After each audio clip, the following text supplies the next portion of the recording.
Welcome to Samba Samba. Enjoy the video.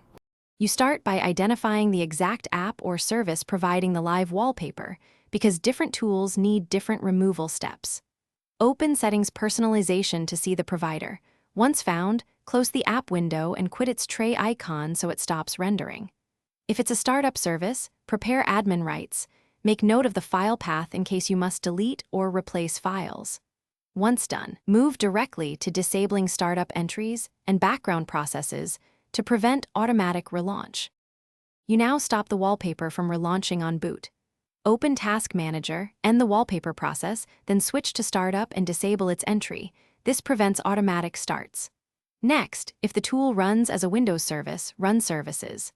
MSC, stop it, and set Startup type to manual or disabled so it won't auto-run. If the app came from the store, go to Settings Apps and uninstall or restrict background permissions. Make sure to reboot after changes so they persist. Finish by cleaning up leftover files and restoring a static background. Set your desktop wallpaper to a normal image, then check Task Manager for reduced CPU or GPU usage. This confirms the live renderer is gone.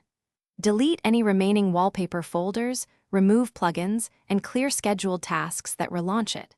If the wallpaper still returns, reboot into safe mode to uninstall or run an anti-malware scan. This resolves stubborn or malicious.